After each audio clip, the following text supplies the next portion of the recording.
This is Lady Anne, owner of KPNL Radio and hostess of the Caravan Library of Lore, and I support Tessa. As an experiencer myself, I have filed my own reports with them, and the professionalism and heart they have shown my case goes above and beyond. If you have had an experience, I cannot recommend Tessa enough. Hi, this is Ernie Hudson, Winston's and more from Ghostbusters. I want to let you know that Ryan Stacy, he's created the Experiencer Support Association, TESA. You can check them out at www.tesacan.org. Now, they investigate paranormal, UFO, and provide support to experiencers. But you can check them out at, like I said, www.tesacan.org and see for yourself if they're really Ghostbusters. I can tell you this, they are a non-profit organization. Good luck, have fun, and keep on busting.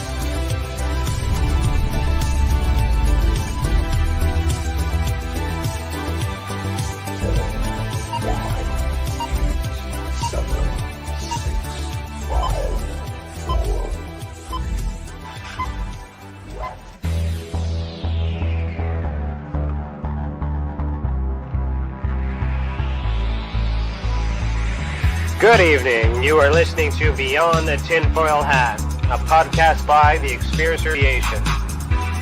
Tessa is a UFO, paranormal, and paracryptid investigation association. We investigate everything belonging to the global phenomenon linked to highly strange and unexplained experiences. We also connect experiencers with other experiencers, creating a safe, positive environment to engage and discuss this phenomenon without judgment, criticism, or retribution.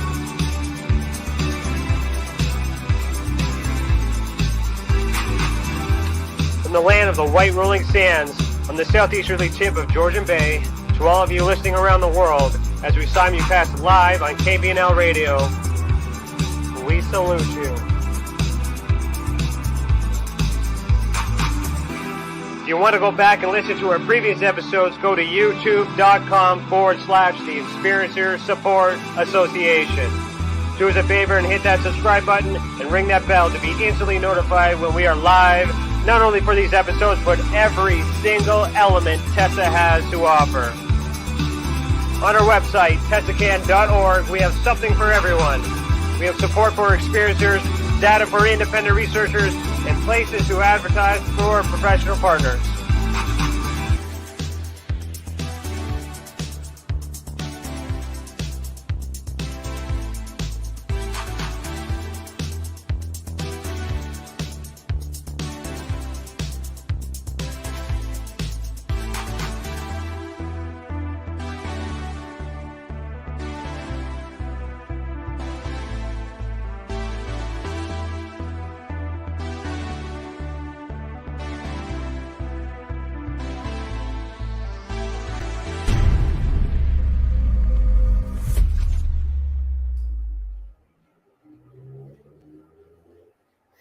Hello, everybody. Today is Thursday, September 23rd, 2021, and I, Ryan Stacy, am your host this evening.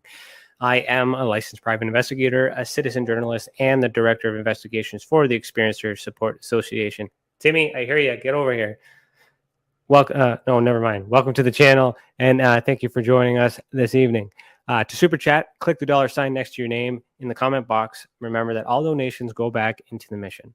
If you're catching this on the replay, please consider becoming a member and unlock bonus content, including behind the scenes and extended footage on new project developments and investigations.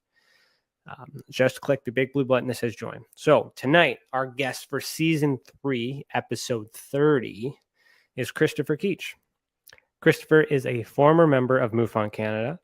Over the past 15 years, he has been avidly studying of all aspects related to the UFO and UAP phenomenon, with special interest in the secret space force, moon bases, and activity on the moon. He's interested in exposing the Navy Tr3b Black Triangle secret and other off-the-book secret space projects. He is also a new volunteer for the Experiencer Support Association. And Chris, put on your tinfoil hat. How are you doing? How are you doing today? Oh, I'm doing good. How you doing, buddy? I am doing well. I'm doing well. Good to see you. Long Yeah. time.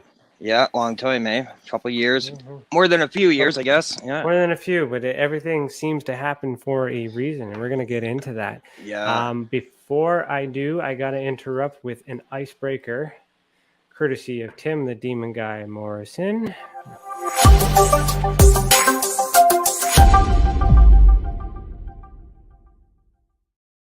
So you guys can find Tim on Twitter at the Demon Guy Canada or Demon Guy Canada, and on Facebook at the Demon Guy. So normally Tim will give me an icebreaker question. I'll see for the first time, puts it up in a nice little piece of paper. He hasn't done that today because we're running on the spot. And I asked him to bring it up to me, but he was a little lazy and decided just to message it to me on Messenger. So I'm going to look at it and read it right now. I know he's watching. So his question is, if you could go back in time and give your parents advice before you were born, what advice would you give them? What kind of question is that? So that's directed at me, I take it, right? Well, it's directed at us. It's the icebreaker. Okay. Well, yeah. I would say I always was kind of, I think I would talk my father into staying into hockey. He had a really good chance of going pro. He was a little bit small, but he had a chance of teaching over in Germany. And once he met my mother, after he played junior in Windsor, he gave hockey up. So I think I would probably say that. But for the most part, he died a couple years ago of cancer. But for the most part, they had a good marriage, and not much advice I could give them there. They did everything right. They were good parents, but that's the one thing I would probably say.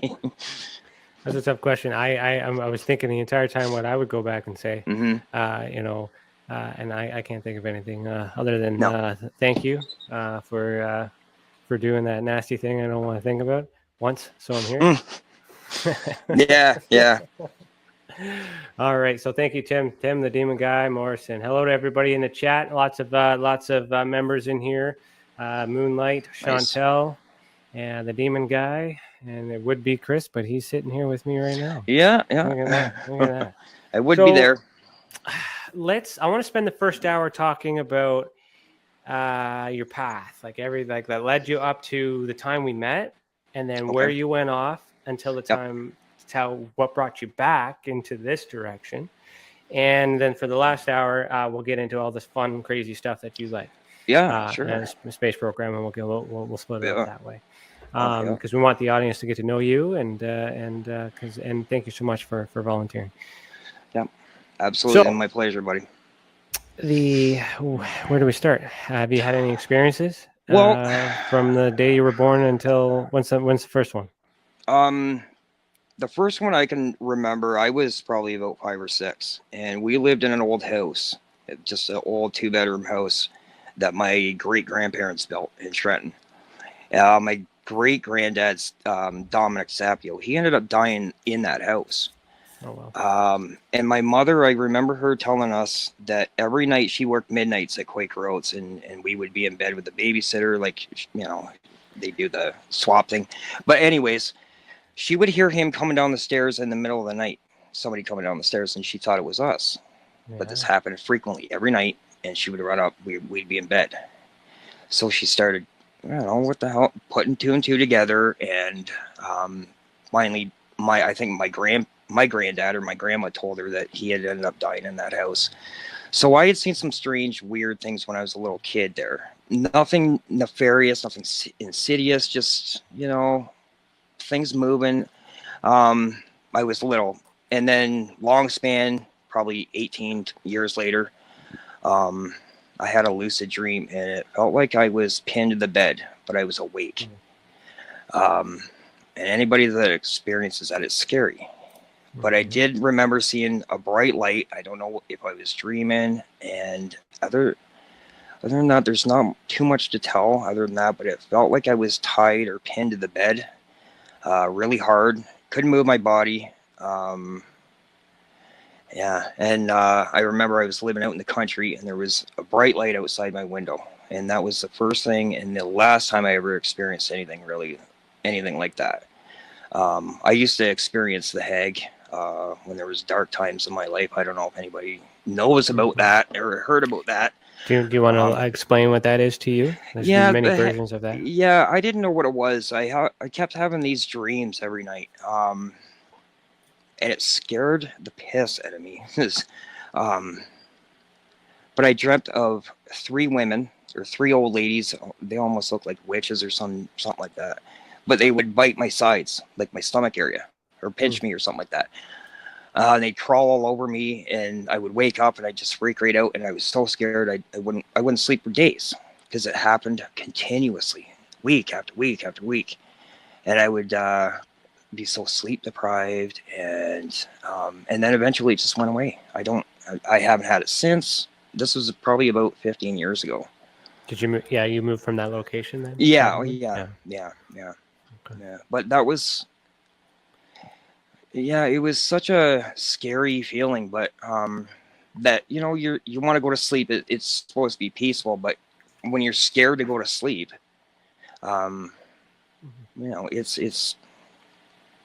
it's weird. But anyway, you sleep for peace, right? You don't, you don't necessarily, you don't want to go to bed and be scared deliberately unless you're something wrong with you. But So anyway, the internet came out, and I ended up looking it up, and there was actually a show featured on a woman who experienced it in the States, and she ended up moving from place to place to place, and this followed her, this entity or whatever it was, and the name it stuck with it was the Hag, and it can come in different forms. Mine were what did it look like? 3 old ladies. 3 old ladies. Yeah. Well, mine were like 3 older ladies, like weird, like wicked looking old ladies.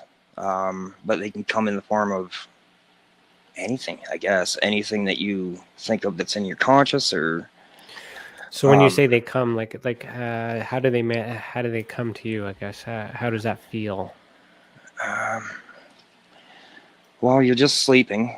Mm-hmm. You're just sleeping, and then all of a sudden you're just having a nightmare, and not sure if it's anything in the back of your mind, but it seems that people have figured out that it comes when you're at the lowest point in your life. I was out of a job and drinking a lot. My girlfriend and I just broke up, and just like everything happened at once. So I don't know if it was just my mental state that was doing it, but anyway, I ended up looking it up online, and the Hag is what they coined it as, and a lot of people experience it. It comes in different forms, so it's kind of a urban legend cross. It can happen, Okay. Right, that's okay. It's your experience, right? Yeah. So what you mentioned before with the feeling, that sleep paralysis. Have you would you subscribe to that being the reason for it? Or do you think it'd be something else? No. What? So sleep paralysis is what the scientists are calling the explanation for that, which kind of negates the fact of it being paranormal. So do you believe this to be an extraterrestrial paranormal type event, or some sort of natural behavior? Oh yeah, that's a good question. I believe it's that's a good question. I think it's just something in your conscious. True. Okay. That's what I think. I think it's just because it would make sense, right? Because that's how they're communicating, right? They're telepathy, right? Yeah. Okay, cool. Yeah, what that's my opinion. Yeah, no worries. No, it's good. That's good to hear. What about UFOs? Any UFO sightings? I've had a couple, just lights in the sky, nothing major, but I started getting into it about 15 years ago, I guess. Okay. It just struck me as, I'd sit there in the backyard and I go, geez, it would be an awful waste of space if we were alone in the universe. And people keep saying, there's nothing out there. There's nothing out there. There's got to be something out there. So, people are experiencing sightings all the time. There's abduction stories, and it's getting more frequent constantly. People have phones all the time. So we're in a really, really exciting time to be alive right now. There's a lot of stuff going on, a lot. So you believe that phenomenon is there then? Oh yeah. Definitely, Oh definitely. Okay. Oh God. Oh yeah. Because that's what eventually led you to MUFON, right? Yep. Yep. So when we met, that was meeting you for the first time. So before we get to that, why don't you tell me, what got you interested in MUFON, and how got you to that moment right there? Well, I would wake up in mornings, and before I would go to work, what I usually do is I check out the UFO sightings and politics. A deadly combination. I know, eh? Yeah, the stress level is just. You should join Twitter. Yeah, well, no, I've been kicked off Twitter a few times for having the wrong opinion, right? So. I'll defend you. Yeah, and then I think I was transitioning through work at the time.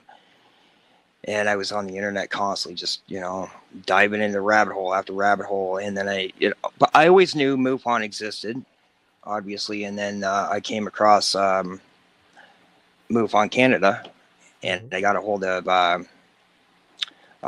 Saint James, the old director there. Anyways, before Dave Palachuk. Mark St. Germain. And Mark St. Germain. Well, you're in Ontario, so actually it would have been Stu Bundy. Okay, well, it was Mark St. Germain that was contacting. We were back and forth. Yeah, he would have been national director then. Yeah, that's right. Yeah.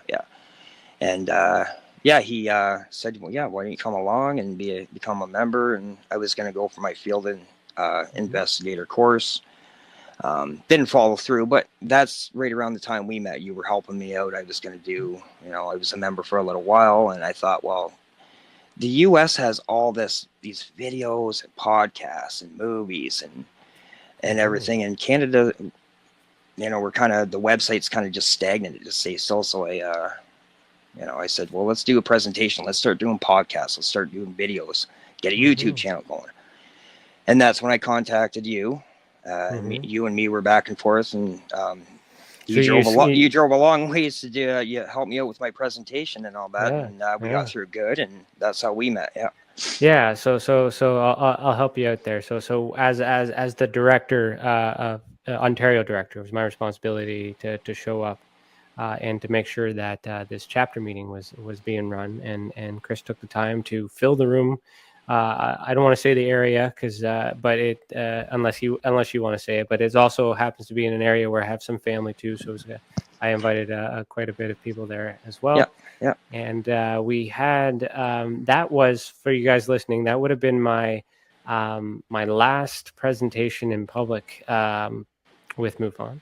Yeah. Because I went there to help Chris, and Dave Palachuk was there, and Chris did an amazing presentation, and he did some serious research on the MUFON organization, and he did a really good job presenting that. And then Dave chimed in because he asked for 5 minutes after I drove like 4 hours to be there. And do you remember how much time Dave gave me to speak? Yeah, it was like under 10 minutes, I think. And he didn't even let me speak. No, I had like 5 minutes at the end. 5 minutes, yeah. Right at the end, that's right. Yeah, so, and that was because Mark St. Germain had sent Dave Palachuk to check on me, to make sure I wasn't promoting Tessa at a MUFON meeting. Oh, yeah. See, I remember me and you went to Tim Hortons afterwards, and we had a little talk, and you were, okay. Yeah, I do. Yeah. We had a talk because I got you there, and I was letting you know that I was leaving MUFON before they knew, and that's because the agreement we had with you with that event is that you were going to pocket any of the money that you had made for putting up that event. But Dave Palachuk said you had to give the money to MUFON. Remember?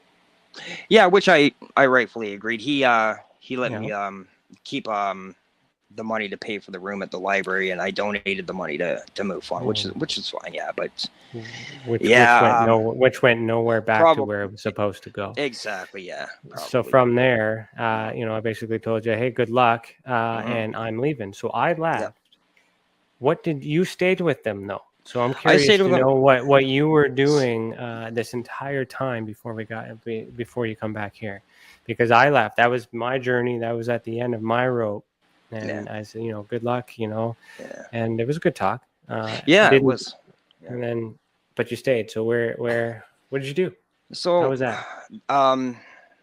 this past May would have been my membership would have expired, and I didn't renew my membership. For a couple years after that, I was pounding away at Dave. He took over national director. Let's get a YouTube channel. Let's start doing podcasts. Let's get the word out there. Get some membership going. He would get back to me. Yeah, well, we're working on it. We're working on it. I wanted to develop an app at it. Volunteer all my time, all my resources, my money. I didn't care. Let's just, get an app going for iOS, Android. You know how to do that? I have friends that do that. Yeah. I'm pretty handy with computers. And developing. Perfect. I'm making your job description as we go through this show. My resume grows, doesn't it? Right. And then we, me and Dave Palachuk had a few emails back and forth for a couple of months about getting a podcast going. And he said, we're, MUFON's thinking about it. We'll let you know. And the next thing I know, he's got a channel, he's up doing the podcast. And the guy's got the personality of, this pop can here, really. It's not doing very good. He so he doesn't have very interesting guests on. So other than that, it's, sorry, do they have a they have a podcast? They do. Right yeah. Can you believe that? Yeah. I haven't even seen it. Who's marketing it? Okay. I'm not sure. Man, that's probably how well it's going though. Anyway, right? Well, the thing is, it's tough. It's very tough to do all these things. It's very challenging to work a full-time job. And it is work, even though it's a volunteer organization. And a lot of people have dedicated a lot of their time and resources towards the mission. So getting the membership out, all those things, those are great. And obviously a lot of us know the enthusiasm that was behind that, but you had that drive. So what was it about MUFON that you liked so much that you were willing to put that, to bring people in? Because it obviously wasn't the Dave Palachuk or the MUFON chapter that you were in, but there's still something about you that you wanted more people to know about it. So let's talk about the good. Well, what's that? Yeah, I think it's just because MUFON's been around so long, and MUFON's like the go-to for UFOs. Being part of the organization, I thought that that was something. It was cool. I'm starting to do something, getting involved in something. I wrote it out for 4 years, whatever it was. And then when I seen that it was all I was paying for and donating my time for was I was getting a newsletter once a week. I wasn't contacting anybody. There was nothing happening. So that's when I decided to not renew my membership. But to me, first, the reason why I got involved with MUFON was because it was, it was name. I thought it was kind of cool to be involved with MUFON. So did I. Other than that, the novelty wore off pretty quick, and that's about it. So I went off and created Tessa and all that fun jazz while you were doing that. Then how did you find us again out of nowhere? Because we weren't in touch at all. No, I didn't give you a number. I got deleted. Like you couldn't even get a hold of me anymore because they got rid of everything. No, it's kind of a funny story. The way we crossed paths twice, I was on Instagram and I came across your profile, I guess. And we got in touch, and I can't remember which one messaged each other, but we ended up saying, hey, this is, I think it was me. And I said, hey, do you remember me from MUFON? And you responded, and you said, well, I'm doing this now. Do you want to, if you have any experiences, throw it over there. You want to volunteer. So it was kind of serendipitous again. It happened, and here I am. Meant to be. Yeah, exactly. Yep. meant to be. So I led you to Tessa, Yep. and what did you think of Tessa in comparison to MUFON, and why is it that you think that it's going to be any different than MUFON when you know that my roots? Well, you Be seem honest, to because there's okay. many Yeah, people want to you are. volunteer, and you Yeah. and you went through the process, and you're here. I'm Well, curious to know, yeah, I took a you shot know. with you, Ryan, and you know Yeah. what? You seem to be so motivated, so dedicated. Like you just put in so much time, and I thought I'm gonna, we'll check it out, we'll try. And then I talked with Chantel, and everything just kind of just rolled together. And it doesn't cost $300 to become a field investigator. You don't have to donate anything. You donate your time. If you're passionate about it, that's great. So yeah, it's and you're always in contact. You're never leaving anybody hanging. It seems like it's just you guys are really supportive. You get friends. I'm glad you said you guys, because I was going to mention that this No, it's team. This team. yeah, it's a group effort. Yeah. Oh yeah, for sure. Yeah. And now you're part of that team. So how do you feel? How does it feel to be a part of Tessa versus MUFON? Well, because it's such a young organization, it's quite an honor to be part of the pilot program of volunteers, so to speak. Yeah, I guess that's exactly what it is. You would be the part of the first wave of volunteers. Yeah, exactly. You're absolutely right. Yeah, and get the word out there, and who knows, we could be bigger than MUFON. Yeah. Well, the goal isn't to be bigger Not than big, anyone. but yeah, The just goal better. is to be where everybody is and available to anyone who needs what we're doing that is missing from these communities. Yeah, right? more I got supportive.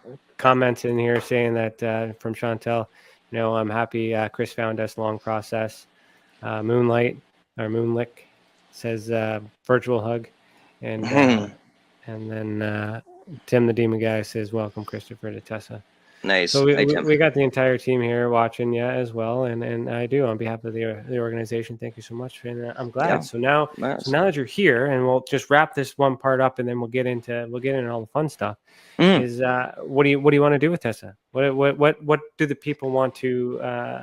What are the people going to see? Where's your drive now? And this is your first time ever doing this, so don't worry. We know you're nervous. It's okay. Well, yeah, I'm comfortable because I know everybody. But obviously, I work during the day, and I come home and I dedicate my time. I'm the type of person that's got to stay busy because I have bad habits. I like to stay busy with research, same as you. If there's anything I can do to help, it makes me feel better, useful to help out with an organization, I guess. That's why I jumped at the opportunity to help you out, with this. Dedicate anything you need down this way. If you need anything, I'm willing to. You talked about podcasting, right? So you have an interest in podcasts. So tell me a little bit more about your ideas for podcasting, because that, Oh, don't do this to me. No? I don't know. No, I don't know. Okay. I don't know. I'd help out any way I can, buddy. No, it's all good. All right. So with that, I just wanted to get that out there for everybody here. This is Chris's first time, and I wanted everybody to get to understand who the guy is before we bring him on. He is a new volunteer, and if you guys are watching this, please, welcome him into the family. So now let's get into some weird stuff. Like, what do you want to talk? What are you knowledgeable about? This is my cat, Corbin Drinks. Way here. Yeah. Okay, I got a couple of them running around here somewhere too. So where do you want to drive this bus? Where do you want to go? Well, it was interesting. Last night before the podcast, I was sitting there and a video came on about new revelations about this black triangle everybody's seeing. You remember when I brought that up at our well, that was part of your presentation meeting there too, right? Yeah. And not too many people knew what it was. There's a patent online about it. The Navy put out. It's been out there a couple of years. See if I can find it. Yeah, just put in Tr3b patent, I got it pulled up right here. It's pretty interesting. Not too much to it. It doesn't look like it's very sophisticated, but you know that's the way they make it look, anyways. This thing's anti-gravity. Looks like it can go from air to space. It's got some kind of weird gravity amplifiers on it, but it's also got the gravitational field around it. So when you see it flying, you can see little specks hitting this gravity field, bouncing off little sparks around this thing. I think personally, in my opinion, it's been around since the 90s. It's old tech. It's been around for a while. It's so what is hasn't been. So this is just to help everybody out and to help you. Yeah, out there. so you can Yeah, see what you're there it looking is. at. Yeah, So there it is right there. this patent is a triangular spacecraft with an actual design from the United States government. Yeah, that middle part looks. Yeah, that middle part right there, that round bubble. Yeah, that's the anti-gravity. The little the little circles right on the corners there. They seem to be the, from what I gather when I read, they're the amplifiers. This thing's pretty cool. It's seen a lot more every day around, so they're not hiding this thing anymore by the looks of it. Have you seen any of them? I haven't seen it. I haven't seen it. There's been a few in Ontario where I am, but I haven't seen it personally, no. So it's interesting. It says that in Ontario. Whereabouts in Ontario? I think it was seen in Barrie, Northern Ontario, and it's been seen Do you in remember Quebec that too. was one of the MUFON cases I had because of the three lights. That's right. 3 lights, right? Remember That's that right. case? Yeah. Yes. Yeah. That's right. So in my investigative report, I wasn't sure if it was this one because we haven't really confirmed if Canada has a patent for it or shared patent because we're thinking, this is a United States patent, right? But why not? Why not have that technology as well? And of course, we understand the relationship between Canada and the United States, and we've just recently learned, how our Canadian government just punts off UFO cases to a science fiction writer. So we clearly have that was a left hook, by the way. We clearly have a misunderstanding of what everything else is going on.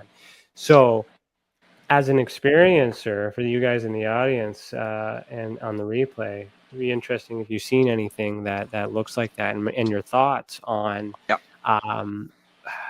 maybe these orbs that you're seeing are these lights minus seeing the black craft, the black triangle.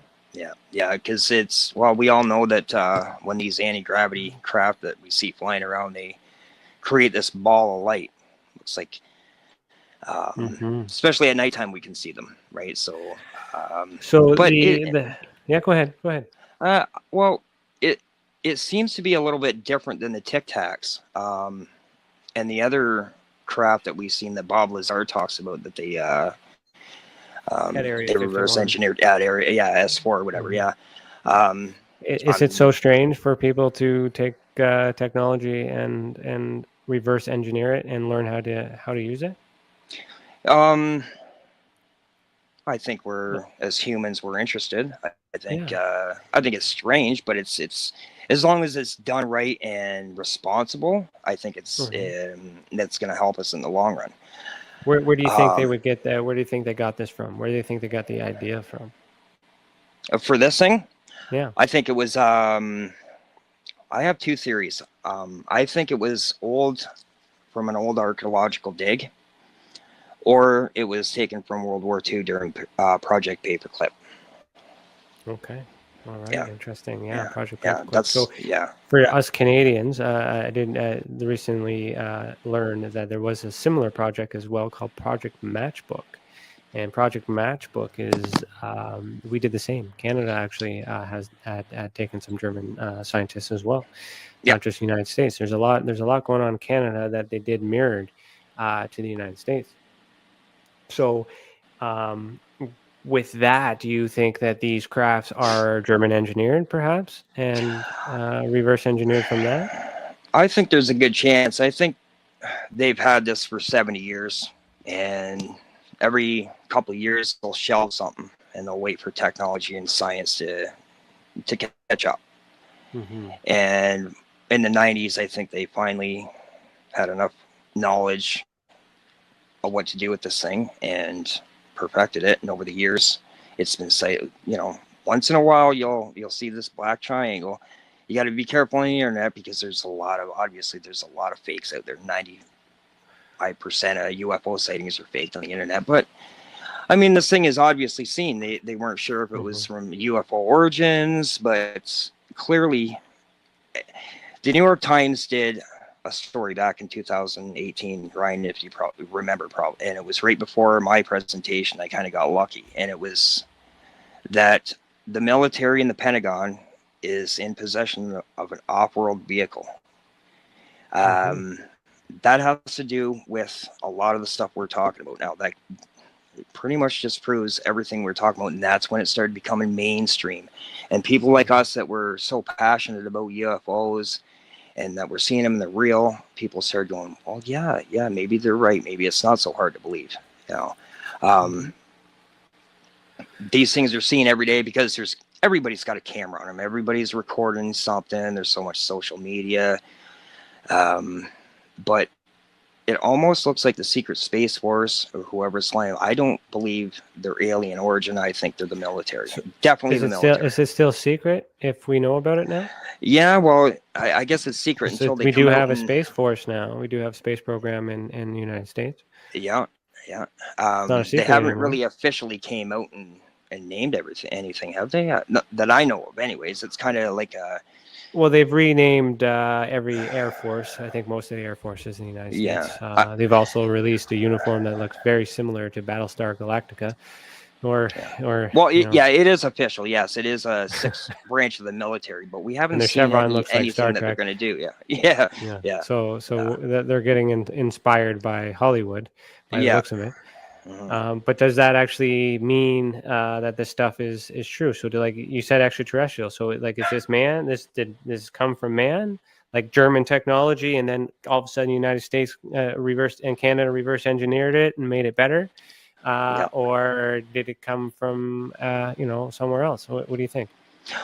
Personally, I believe it's been reverse engineered. If you look at the history of the United States, they're always kind of staying in this triangular pattern, or they're playing the Blackbird, the stealth, aerodynamic. It's So to me, if you see this thing, I've had a pretty good shot of it. I've seen a pretty good picture of it from the top of it, and it almost looks like a stealth bomber. And it's not as big as you think either. It's piloted by two people, that I think, anyways, and it came from German technology from World War II. So where did so then we fast forward a bunch of years, and now all of a sudden, we're testing that, and we got it all over the place, and people are seeing it. These black triangles are a Canadian phenomenon. Like, I mean, we also have a little bit, most of it in the States too, but like the States right now, a Tic Tac is kind of like their thing. But so I don't know if this. Yeah, go ahead. No, go ahead, buddy. I was just saying, I don't think there's been any sightings of the Tic Tac over Canada, but these things, these black triangles, I think they fly so high. They fly so high that, they cross over the border. We see them on southern Ontario, southern Manitoba, southern Quebec. Right. So how do you think? So how do you think that's possible? How do you think that these types of crafts are able to fly across the border into our airspace without anyone, governments being alarmed about it? Well, how do you think that happened? I think because the U.S. has, what's Canada going to do, really, to the States? I think there's a treaty going on. Obviously, some kind of a space treaty. Well, there's got to be something. We are under a treaty, with the Five Eyes. Yeah. So that the Five Eyes too. Intelligence. I think they can just this secret budget program that these the deep military does with these black triangles, they can pretty much just fly wherever they want. They don't have to worry about airspace, anything like that. So, in my opinion, anyway. So why keep it a secret? Yeah, well, that's the thing. They hide things in plain sight. They always have, haven't they? They've always kind of just give us little drip knowledge of things just to keep us kind of questioning everything. How do we know they're giving it to us and people aren't just retrieving it or posting it or even making it up for that matter? How do we know that it's actually coming from a credible government source? Well, yeah, there's a lot of whistleblowers coming out lately, but we got to question their credibility too. That's the thing with being in the UFO community. You gotta use judgment. A lot of the time, what I usually do is I'll go around. If I see something interesting, I'll check and see if anybody else seen it from different angles. Because Photoshop's out now. We all know how people fake things. And I've been had a couple of times. I thought there was a real video and it turned out to be fake. So, like they say, rule of thumb, 95% of the things on the internet to do with the UFO community is usually fake. But as far as I can see, this thing is absolutely real. I think it's nothing compared to the Tic Tac UFO that we're seeing now. I think that's Russian. Would be a lot younger too, like it's older, so they would have more chances to evolve. Because remember, this is a patent, right? So the website shows right here that the patent was in 2004. Application was filed by a St. Clair John Q. And I remember people were trying to say that this guy was incredible. They can't find him, they can't locate him, and all these other things. So have you been able to locate John St. Clair? No. Yeah, it might be an alias. Who knows, right? It could be. It very well could be. Yeah, that's what I'm saying. Priority to USA, publication, all that stuff. But then it says status abandoned. So why do you think it says abandoned, but yet we're seeing it all? Are you sure that what we're seeing is the same thing, or what would be the explanation for that? I think this is the predecessor to it. I think this is a patent, and over the past couple of years, they've evolved it into something that's amazing. They seem to be able to go from airspace right to space without any different configuration. It's anti-gravity. The maneuverability, it can hover with no sound. It's nothing like we've ever seen before, I think we have seen it. I think we've seen these lights. We just haven't seen the craft itself. Well, yeah, like what what I mean is like compared to any aircraft that's mainstream anyways, that's what I mean. Like we haven't seen anything that's conventional like this anyways, but it's pretty amazing technology if you think about it. And if you go through the patent, it's not exactly complicated by the sounds of it. No, it says right here, this invention is a spacecraft having a triangular hull with vertical electrostatic line charges on each corner. The line charges create a horizontal electric field that, together with a plane wave emitted by antennas on the side of the hull, generates a force per volume, providing a unique combination of both lift and propulsion. Yeah. So the science exists to be able to do that. Yeah, the physics exists. Yeah. Exactly. So why hasn't anyone in the private sector done this? Yeah. Well, who knows? Maybe it was just like the guy who invented the electric car or the water-powered car years ago, and the government came and put the kibosh on that so they could make money. Could be oil, could be gas, could be lot. It could also be control, right? Great power comes great responsibility. Same way, police, cars here in Canada can have any engines that go over 240 kilometers, and that's just because the police officers have to be able to catch you if you're speeding. Yeah, that's right. So great. That's an example of that. So the Germans had it. I'm just tracking what you're saying, and I'm just spitballing off of it too. And I got to actually saw a question that just popped up, but so the Germans had it. And then then Operation Paperclip happens, which is when the war was over, and everybody and Matchbook, where Canada and the United States gave the German scientists and soldiers, engineers, the opportunity to either go to jail or to work for work as citizens, North American citizens, I guess I should say. Yeah. And they bring this technology over. Mm-hmm. And then they're keeping it quiet, and then everybody's seeing it. And then now the government is talking about it and looking into it. So do you think do you think the government is actually going to investigate this phenomenon, or they're just covering everything up? And then I'll Oh, get to Chantel's question after. yeah. Oh, I definitely think they're covering it up. I definitely Okay. think. We all know the secrets, black budget, off the books programs. It has no oversight. They do what they want. And you got to kind of question, why is a superpower like the United States $28 trillion in debt?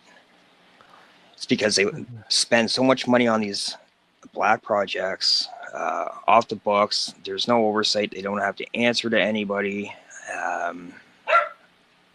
Well, But what do you if think you the go to the goal- bottom of the Yeah, bottom go of the ahead. page on these patents, there's lists and lists and lists of secret weapons,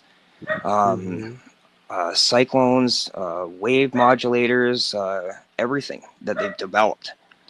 That Yeah, so we got a they put method out by there, but means of creating Yeah. artificial gravity in spacecraft, protective enclosure apparatus for magnetic propulsion space vehicle, electric dipole moment propulsion system, rotating electrostatic propulsion system, method and apparatus of converting electrostatic potential energy, and electric dipole spacecraft. So these are all patents that were cited that already exist that could be used to create this.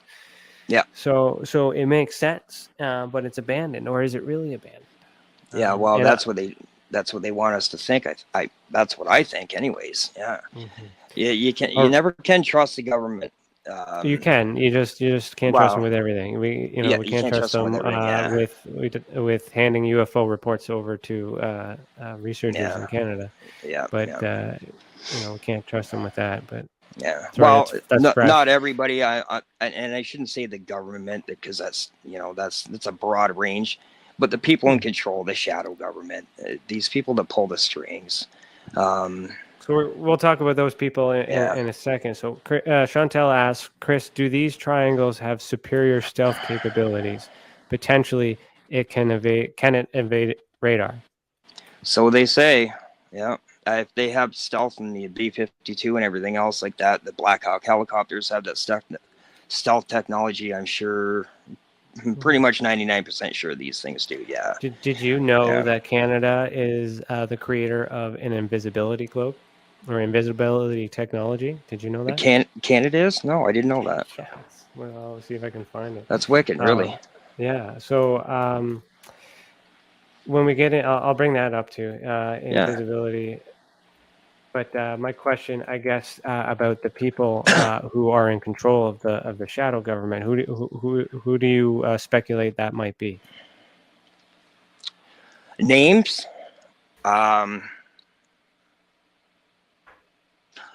Well, it's hard to say. I mean, everybody knows,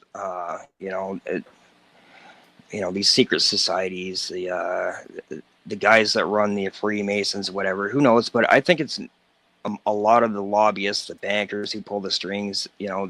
They lobby these guys. They get them on the take, pass laws what they want. They keep things quiet, whatever they want. So those guys truly are. Or there's deep military generals. There's a deep state that exists in the States. Obviously, we know that. Anybody who doesn't think so. Well, it would make sense. Some sort of body must be organizing a higher level of decisions. Freemasons in general, there are a whole bunch of individuals from different types of professions, organizations. Yeah. So exactly. So I wouldn't agree that Freemasons are fully responsible on that part, but perhaps some people are Freemasons that are in that higher up making decisions. Now, if Freemasons are involved, are you, in your opinion, would they be making positive choices for the world or negative? Because they have that power. What do you think they're doing? They do. I think maybe some of them have nefarious reasons to make money, and others have reasons that are for the better of mankind, but we don't see the whole picture. But for the most part, I think they're just after control from what I gather. I mean, you don't see any of these organizations building communities or helping out. You see them getting rich a lot, but you don't ever see them So or ever hear them. the Freemasons are actually well, just so you know, the Canadian Red Cross is an organization created by Freemasons. Yeah. 6 kids Shriners. hospitals, Shriners, yeah, Shriners, Masons, yeah. they do so. Blood clinics, they do a lot of things. So just because you don't, the secrecy is that they don't reveal what group they're part of, because Yeah. it's not the point. Yeah. So Well, it's hard to say, right? well, I get it. That's just what Yeah, I'm trying to yeah. see is it almost seems impossible for someone who does very, very good things to be part of a shadow government doing very bad things. Yeah. So it must. Yeah. So it's got to be something else, not the Freemasons. It's got to be, yeah. We're spitballing. Who knows? It could be, military guys, CIA, FBI. It's okay. I'm a Freemason. That's why I did that. Yeah. That's why I said Well, like that's that. just the urban legend out there. Like it's the Illuminati or Freemasons or anything like that. But yeah, like it's got to be like guys or people that are entrenched in certain corporations, certain military, CIA, FBI. Who knows? They all get together, whatever they do. I don't know. That's why they're called the shadow government, right? Because we don't know. We probably won't ever know.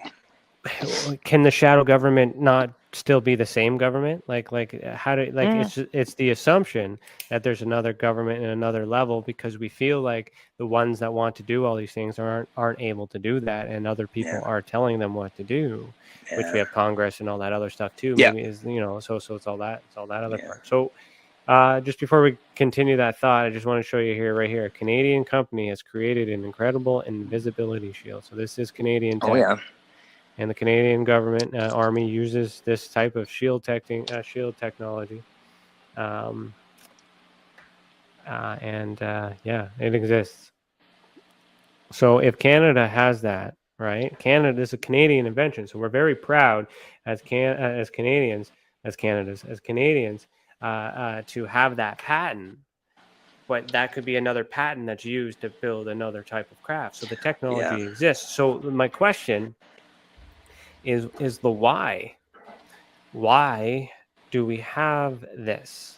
And what would it be used for? What do you think? Well, obviously, it would probably give us a huge advantage in war. If they could... war against whom? Well, there's always... War is the core of society, so they say, right? I mean, if they can figure out how to tailor something like that, make uniforms, or make it a little stronger, make it into cover tanks with it, it would give anybody a huge, huge advantage, right? So this is what we know about. This patent came out in 2004. We know that this is confirmed fact, right? So 2004, that's like it's 17 years ago, roughly, if my math is correct. How far advanced has your cell phone evolved in the last 17 years? Exactly. It goes from like the Android 1 to we have record 11, of the 12, patent of the first cell phone, but we don't need to go and patent every version of it, right? No, exactly. So it's very probable that this does exist. Oh yeah, exactly. Now, pilot, how do you think it's controlled? Some report that it's small, not small enough to fit a human in sometimes. What do you think the explanation for that would be?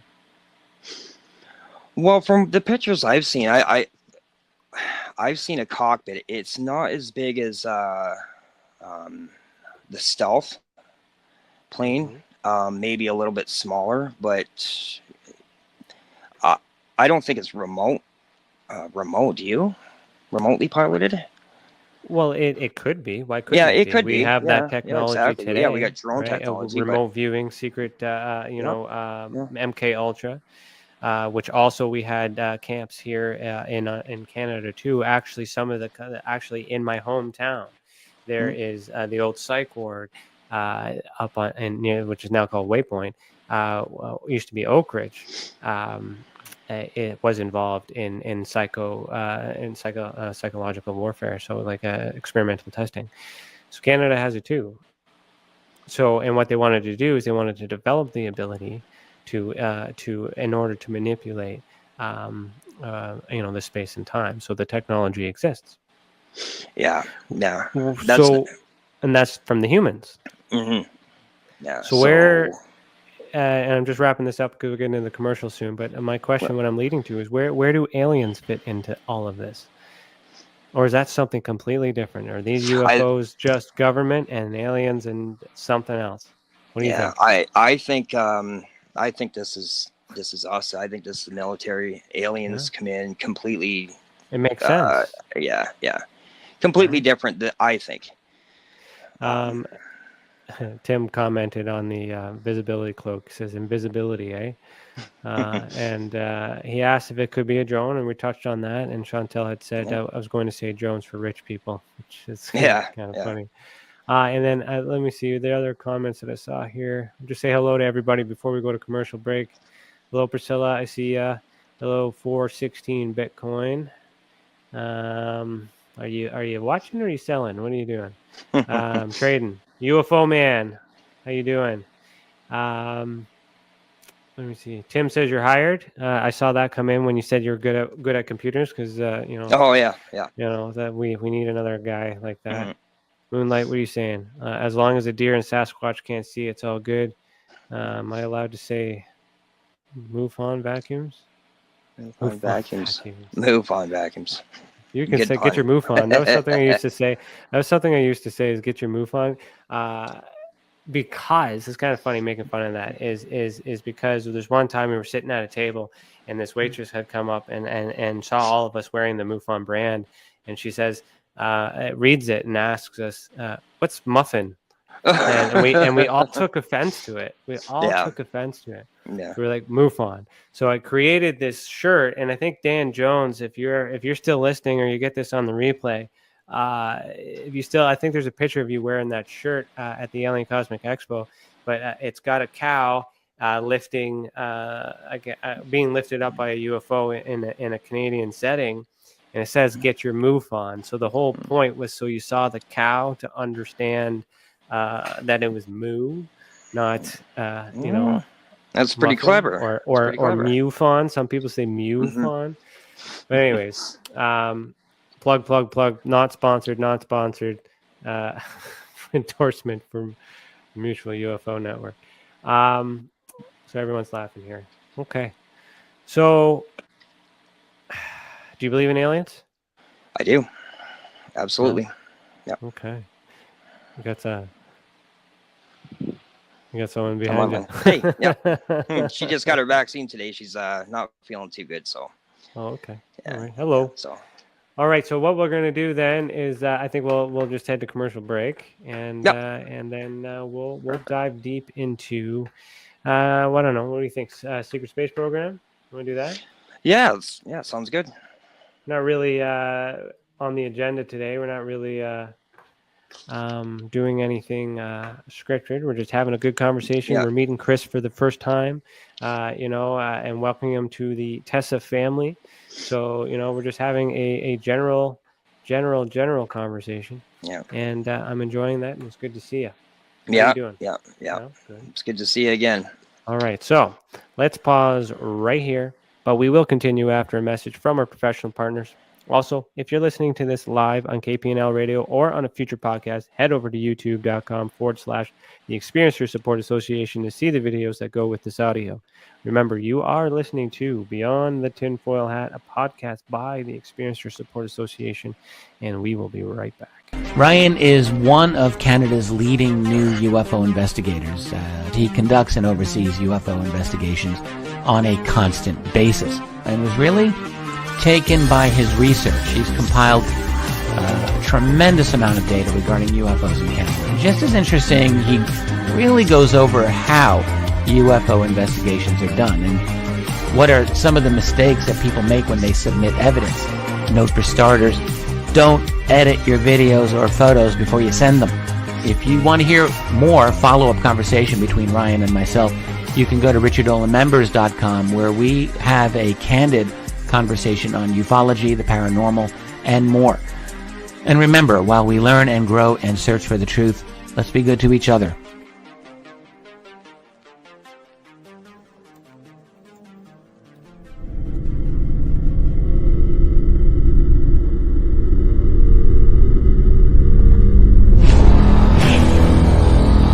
same thing that draws aliens to our planet is the same thing that draws us to others.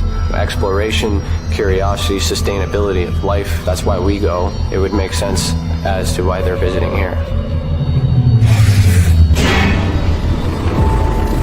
Travis!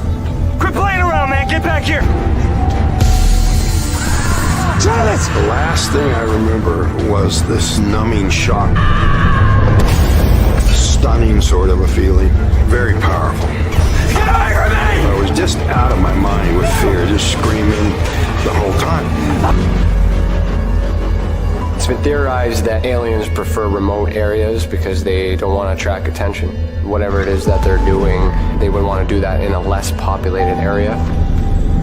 There are multiple accounts of the same thing from people from all over the world.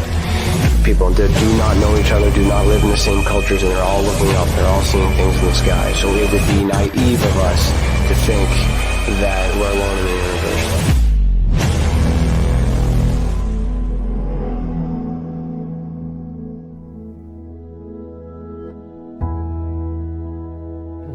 My mission is to assist and help those experiencing this phenomenon in such a way that they're able to continue and live with it, and also in a way that it can be measured, quantified, and reinforced within today's society, so that way it can be accepted and no longer viewed in a negative way.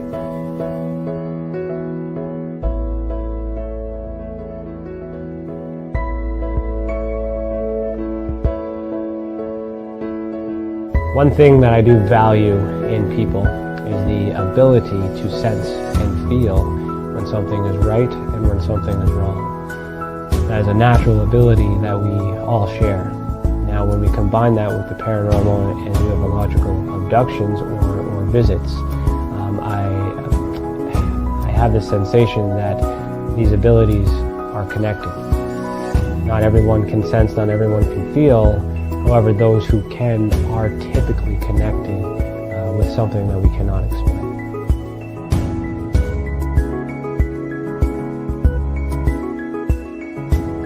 And part of my research is not just to investigate the experience, but it's also to understand and study the experiencer to find out what they have in common with other experiencers, to try to figure out what the actual makeup is in order to be on that spectrum.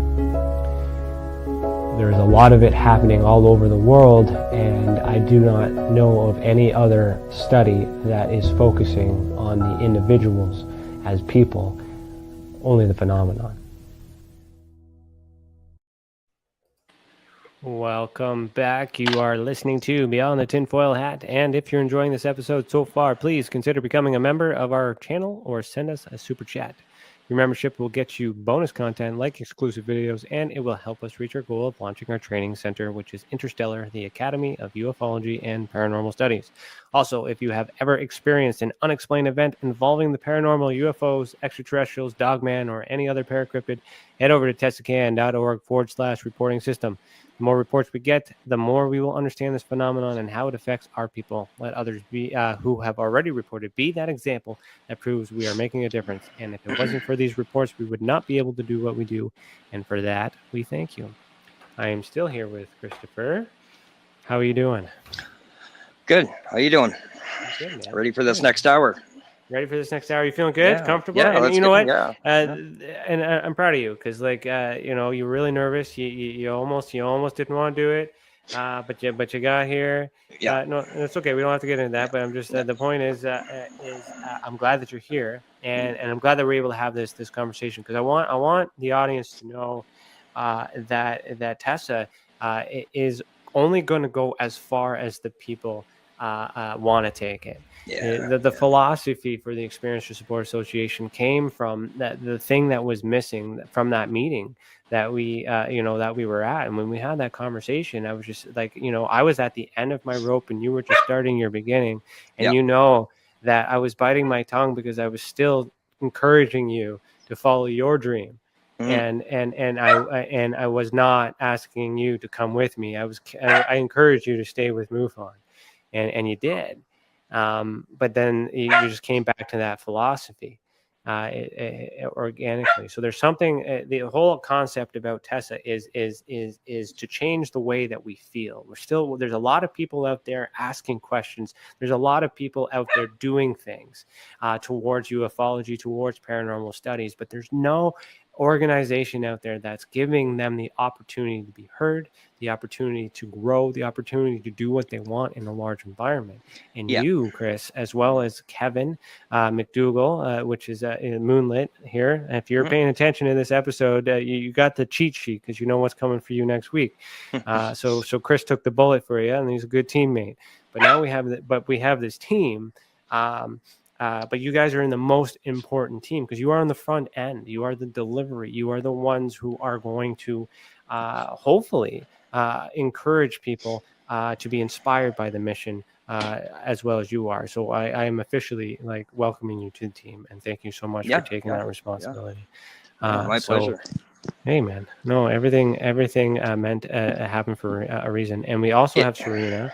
I did not forget her, Chantel. Thank you for putting that in there. I was going to say that Serena as well as this new pilot program, but she's also a pilot for a resource as well to provide a support element to experiencers too. So there's a bunch of things that's coming, and that came through gravitation. That came through you guys wanting to be a part of it, and so the evaluation process. How did you find that? Just when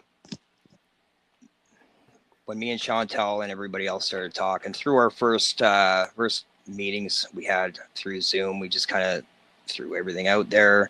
Chantel guided us. It's exactly, we're just kind of gonna play everything by ears. You know, it's our pilot project, so you know, the keys are yours. Yeah, I mean, you can only go forward. So you know, that's good. Yeah, and Chantel's doing good. She just had her first year anniversary. Pardon me, and she's already asking for more. Today, she told me she wants a medal next year. Oh, nice. When we get to 2 years first before we increase the play. But anyway, I just want to throw that in. No, you're all doing a good job, and I really appreciate it. Congratulations. This is the experiencer element is what TESS is for, and the research element to assist other researchers like yourself in being able to share your conversation, to share your experience, to share your research, and have it validated. This is a safe space for you to just simply be you, and our role is just to make sure that you are doing what you already do the best way you possibly could do it.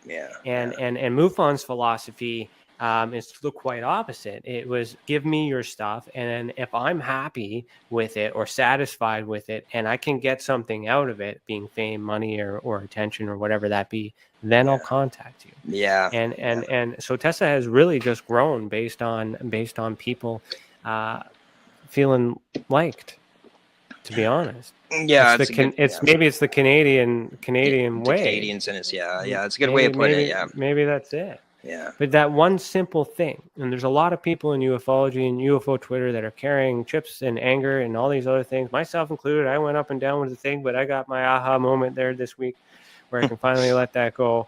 And I might even make it a holiday for Tessa. I don't know. We'll see. We talked about that today, Tim and I. And we just have to figure out what to call it. But so like the experiencer element is key. So if you were to talk to someone right now on behalf of testing, here's a skill testing question. Yeah. And they wanted to talk to MUFON. And you represent Tessa. How would you help the experiencer? Oh, geez. No right or wrong answer. I'm just. I don't know. I'm not sure.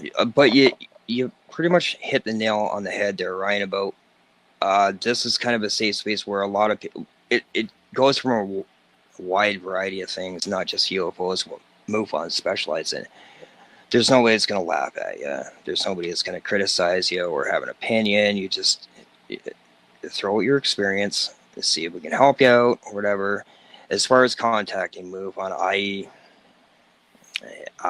I don't know, buddy. I'm not sure of that one. So MUFON is still valuable. Mhm. It's just the so there's two sections, right? Yeah. There's the leadership directorship, Yeah. which is responsible for growing the organization and making the money, and then there's the unappreciated section, which is the investigations, Yeah. which which we're part of. So I, as the experiencer, even if they come from MUFON, I would encourage them to continue working with MUFON because it's the person doing the investigation.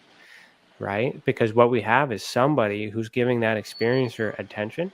Yep. It doesn't matter if it's MUFON, it doesn't matter if it's Tessa, it doesn't matter if it's your neighbor down the road. This person has had an experience, has opened up, and someone is listening. What matters to the experiencer is what we would say is if you want a second opinion or an alternative opinion, or you would like us to assist you as well, then we can. And if we just do what we do the way that we do it, the experiencer will know what's best for them. We don't have to tell them not to use MUFON. Oh, you left. You're back. No, twice. sorry about that. Yeah, It's technical okay. difficulty there. Sorry. So we don't have to tell them not to go to MUFON. We just tell them to come to us too, and then when we do what we do, they'll make a decision for themselves. But the point is that anyone who is helping anyone for anything in ufology needs to be recognized, and that's the group that you guys passed the training for. That's the vetting and the reason why we censored everything to make sure that you guys fit that. You had that vibe. It feels good because and the reason why we do it that way, and I'm explaining this to you because you didn't know the reason behind the process, and Kevin doesn't know either too, and the entire process is to test your character. Because if we were to put up a job ad and say, hey, who wants to transcribe research documents and see UFOs and research and all that, everybody would apply. But that's just because they want something out of it, right? But you guys came out of organic, so now we have this exchange, and that's an organic thing, and that's the main difference of Tessa and MUFON. MUFON people can be still Tessa as well and still work for MUFON. Why? Because they're helping the people. So our idea is actually a Masonic tradition, and that is taking good people and making them better. But it's the people like yourself that want to be a part of that organization. That's how it happened. So you knew that you wanted to be a part of it, you didn't know why, and I know why, and that's because you're a good person. You want to help people, and you want to make a difference. You tried, but you were with an organization that didn't invest in you, that didn't give you time. And if you got an hour with me right now, but I mean, it's going to be a wild journey, and just to help you with your goals. Yeah, well, exactly. Like I spent more time with you guys in the first week than I was with MUFON for 3 years. That says it all, right? But we're leading the way.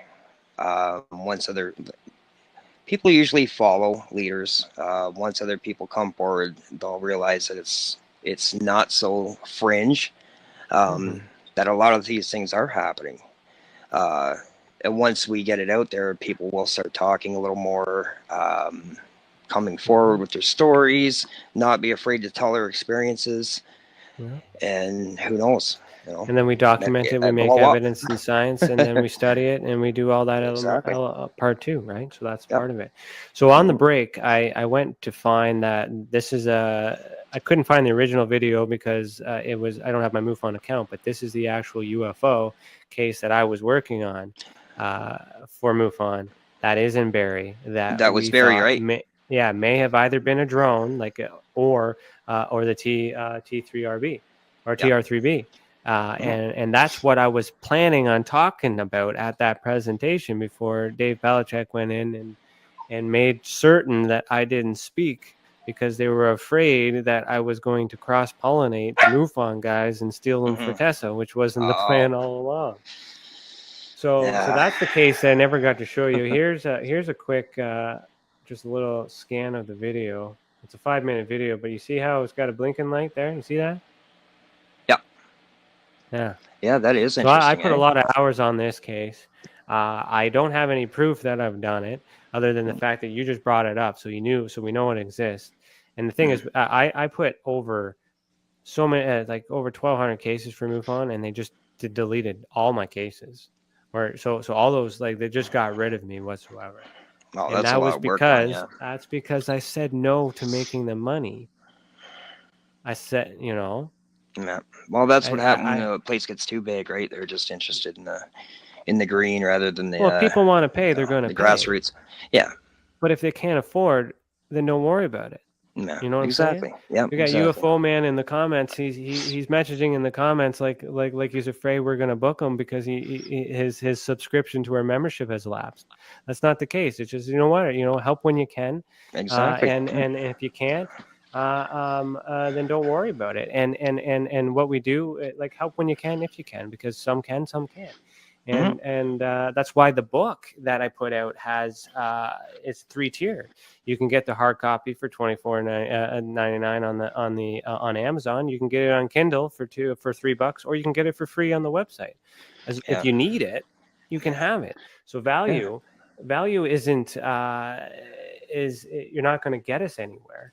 And that was the MUFON philosophy. So now let's get into secret space program. What do you know about that?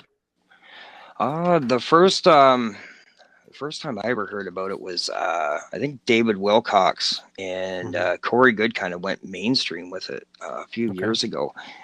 They had some people pretty say they're not outlandish credible stories. Yeah, they had some pretty outlandish stories there. Kind of hard to believe stuff, but Corey Good kind of disappeared off the face of the earth there after a year. I haven't seen him since. David Wilcox still making videos, a lot of videos. I've seen that today. As far as we know, we can tell that the Space Wars seem to have been around for quite a while. As far as I know, they do have bases on the moon, I believe. That's halfway, or they got jump rooms, so we can get into either one of those if we want. Okay, well, let's start with the first one. Bases on the moon. Yeah. First of all, how come we can't see them, and why do we need them?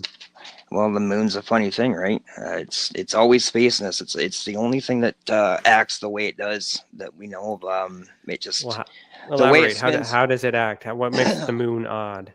The behavior of it's odd. The distance between Earth and the sun is the perfect size to eclipse the sun. The way kind of like it was strategically planted there. Almost, doesn't it? The way it moves, it always faces us one way. We never see the other side of it. It controls our tides. They're still not sure where it came from. I mean, there's the fission theory where it could have broke off from the Earth. I don't believe that. I think I still think it's a moon in one theory, and on the other aspect, you hear about the guys that were up there drilling and it reverberated for an hour or something like that.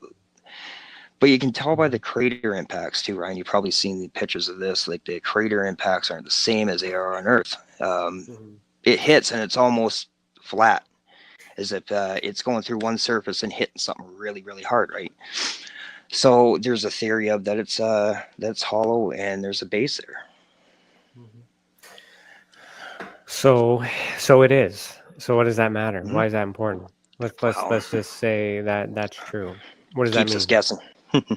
Well, but do we need to know that, or can we just trust that it is and move on? Is there a problem with that? That it's the base? Yeah. Well, it could be ours, or it could be something else. We don't know, right? That's what keeps us guessing. You see, like, what difference does it make? What if it is somebody else's? Like, do we need to be concerned about it? Yeah, well, not so far. We don't, do we? No. It's just there. It sits there. Hasn't done anything nefarious yet, but it just keeps us guessing all the time, right? For instance, I got a telescope a couple of years ago, and I look at the moon whenever it's full, and I see lights that are on there sometimes, and the next night they're not.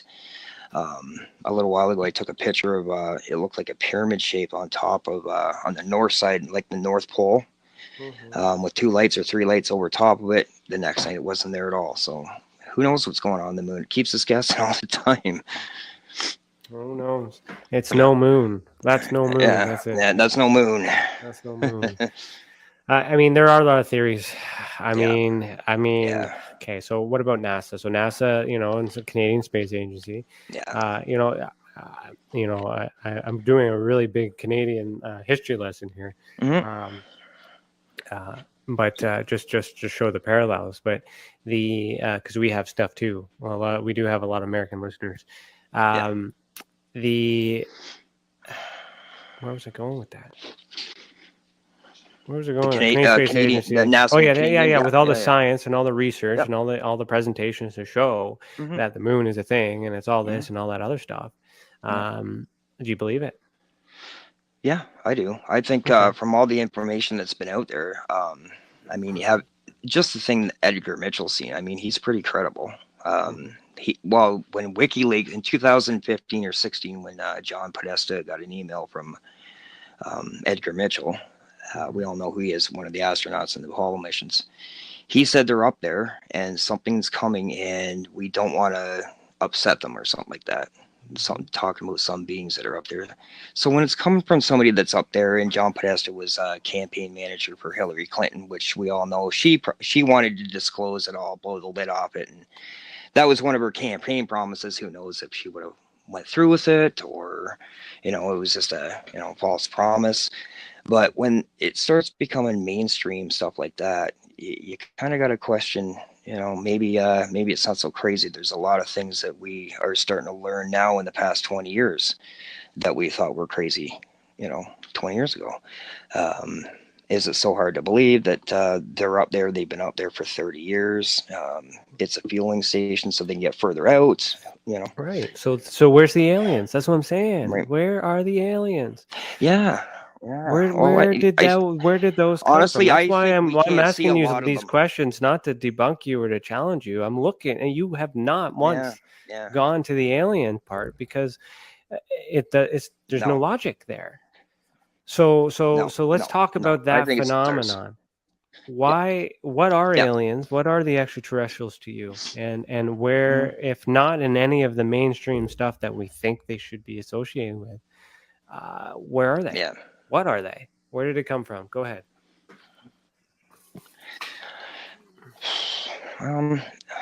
I think since this whole C5 thing has broken through, I think that, in my opinion anyways, I think that's the most credible way of seeing these things. They seem to react to certain light, certain consciousness. If you can get to that level of consciousness and you can speak to these things and they can react to you, like Buddhists say, everything is connected in the universe consciously. So it makes sense. On the other hand, I think our eyes, our light spectrum, can't see a lot of what they like their crafts or whatever, because there's certain people who can see Damien Ott last week, he was talking about looking at it through different lenses. He can see it through a filter, but it's not there to the naked eye. Things like that. They might be hiding in plain sight. So the interdimensional spectrum these interdimensional beings. Yeah, exactly. Yeah. So as far as like autopsy stuff like that, I don't know. No. Yeah, do you think that was real or fake? That alien autopsy video?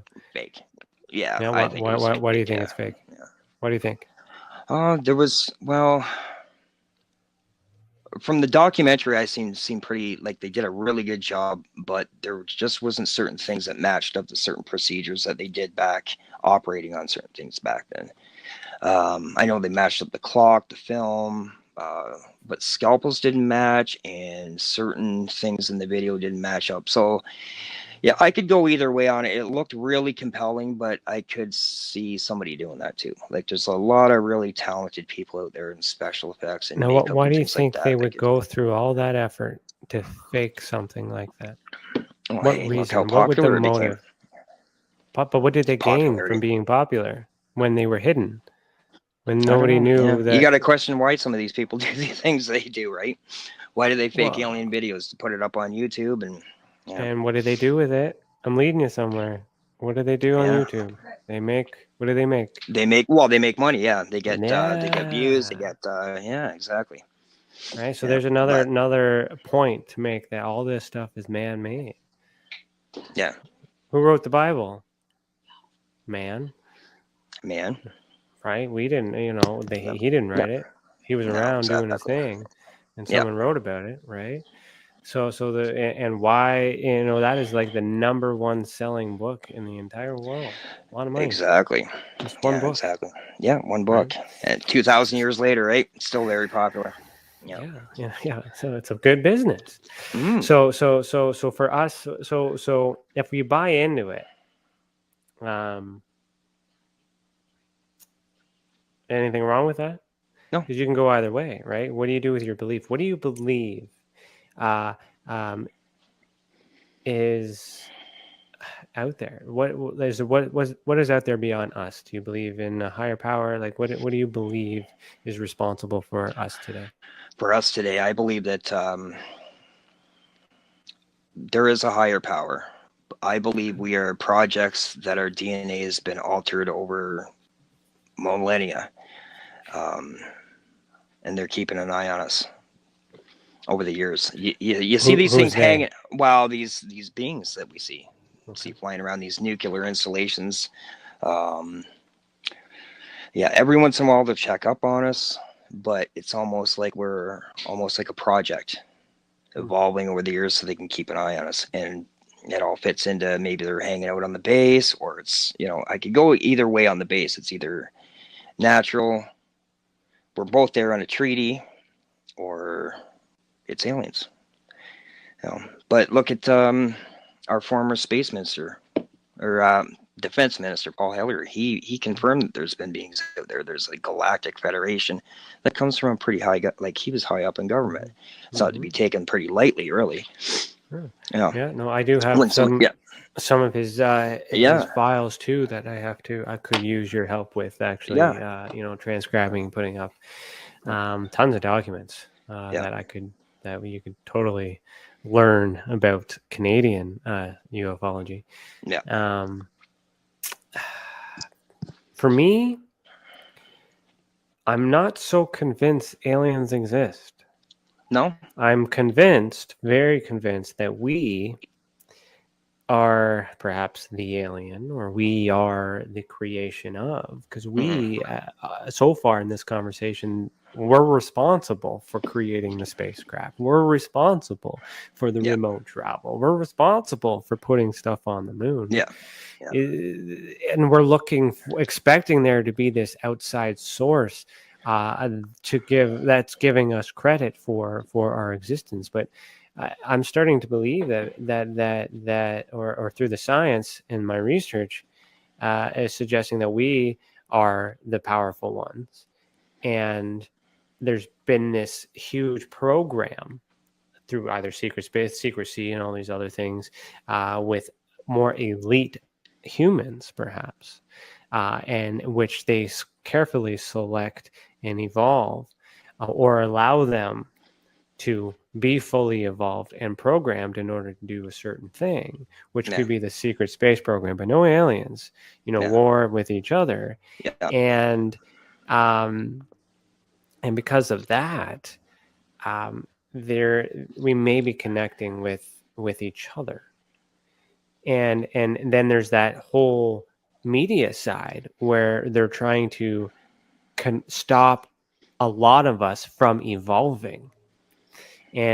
But we are evolving. Some of us have psychic abilities. Some of us have the ability to sense and see this other dimension or interspectrum. Yeah. And maybe they're trying to connect too. Maybe it's like Stranger Things, like the Upside Down. Yeah. Create that portal. Yeah. You get what I'm saying? Yeah, that's a good theory. Exactly. I put more faith in humanity than I do in the extraterrestrials. I want to give more credit to us. I think we're capable. I think we're super beings. I think we have the ability to do a lot and a lot more if we work together. Yeah. And if an alien is responsible, or if the alien has a problem with us enhancing our abilities so we can do good, they'll show up and they'll stop us. Oh, exactly. Yeah, exactly. Now, on that point, segueing into demons, there is, so what is your idea around demons and spirits and ghosts? Let's go there. Well, it's not my strong area. Although I do believe in the afterlife and ghosts, and but as far, I don't know, a lot of people get aliens and demons. There seems to be Christianity, with something to do with Christianity in the Bible, that aliens are these demons and they can interdimensionally travel. Kind of sounds like an alien. Yeah, exactly. But ghosts are, we can dive into that if you want. Yeah, I've had a couple experiences. Sure, let's hear them. Yeah. At the beginning of the podcast, when I was talking about my grandmother or my granddad when I was little, coming down the stairs. About 10 years ago, there was 15 years ago, the house where I was talking about, where I had that lucid dream. There was really strange things happening there. I never made anything of it until I moved out, and I never reported it, obviously, like that. But nothing happened to me, but things would be moving. Things in my kid's room when he was a baby would be upside down, moved in this really old house. And, you start to go from not believing in these things to asking yourself, maybe there is something, maybe something died in this house, maybe there's something following us. Some people say when things latch on to some people, and they stay for years. So who knows? A lot of people have really interesting experiences with these things. But as far as demons, we could get back into the Anunnaki or whatever, like the, years ago, the Sumerians. Let's go Sumerians there. are amazing. That's amazing history. I could go on and on and on. Do you recognize the Tessa symbol as an ancient Sumerian symbol? I didn't until you mentioned it, actually. You see it in the bottom right here? Yeah. That is a Sumerian cuneiform for the god Anu, which is the first one. The first one, yeah. So please continue with Anunnaki and Sumerian. Go right ahead. The fallen ones, eh? Yeah. So it was the Anunnaki who were, the fallen angels, bred with earth women and created a race of giants, I guess. The part of, we all know, I guess, maybe some people don't, but the Book of Enoch was taken out of that Bible after the King James wrote it. The Book of Enoch tells all about the race of giants, the Anunnaki, Planet X, all that stuff. So it's pretty interesting stuff. Why do you think they would make a decision to remove that? Because it was popular at a time. It was, it's hard to say if the church, if the Vatican back then just wanted to go one way and kind of bury the history of everything. I think that's probably one of the reasons why. If it was such a secret, why make it at all? Why allow Enoch to write the book at all? Well, I don't think there was a Vatican back then. This was thousands and thousands and thousands of years ago. But once the Vatican was, controlled everything, the Templar, everything like that, then they started gaining control. What they wanted in there, what they wanted left out. Who knows? They could have put something different in. But I think it's mainly. I think the reason was kind of cover up history. I think humanity's been doing it a long time. The ones that are in charge, the ones who pull the strings, they've always kind of rewrote history. Covered things up. They don't want the mainstream to know. It's the why. I know, exactly. Yeah, the mainstream. So what would the end game be? Why not allow us to just be? Why do they need to manipulate us? What's the why? Yeah, well, we've been trying to. What's the worst that could happen if we're full of love and light? What's the worst that could happen if we had abilities that could help others or all those other things? Well, maybe that's the reason why we're still at war with each other all the time. Well, because with great power comes great Great responsibility, and with the right? same power, and choices. When you're making it good for you, you potentially are making it hard for others. So Exactly. then Yeah. we get the humanism, the greed, Yeah. the guilt, the anger, the fear, all that stuff, and then you take that power, and then you do, bad things. That's where the demon comes in. It's there's neither good nor bad. It's choice based on circumstance, Yeah. right? So Yeah. if let's go back to the Bible, I guess. So God, in the Old Testament, was not a fan favorite. He was very aggressive. He was very, let's say, conservative / Republican. Strict dad. And and it was Lucifer, who was liberal and democratic. Yeah. So good we way of have putting it. politics even in the Bible, and once it's too nice for too long, people want it to be hard. But when it's hard, it's too hard, and then you want it to be soft because there's so many. So just as important as God is, Lucifer is, or Satan is. That good and evil, Yeah, well, the balance, yin right? and Yeah. yang, and it's all there. It's positive, negative, but it's all a balance, a duality, except for in the Christian Bible, where it was about direction, certain control. Do this, or this will happen. Yeah. So my question for you would be, just spitballing this off of here, why is Satan so bad if his job is to punish people who do bad things? Yeah, that's a good way of putting it, I guess. Yeah, I think it was just everything before laws were invented. They come up with this idea of God, and you had to follow the 10 Commandments. So what happens when we're afraid? And, what does it get us to do? Well, whatever they tell us. Yeah, exactly. Yeah, right? We panic and we listen, right? Yeah, fall in line. So that is happening in the world right now. Right now, that is happening for a while for a certain direction. So without getting into that, what I was kind of leading to come back to the present is into the future, is where do you see the world shifting? What is happening? Where are we going after we get through this? Because it's been hard for everyone. Yeah. It's been challenging for everyone. There's opinions left, right, and center, and nothing is concrete. It's all everything is could be possible. Yeah. And we all gotta make a choice, stand our ground, and wait for it to be over. So when it's over, the first day of day one of the new world, what does that look like to you?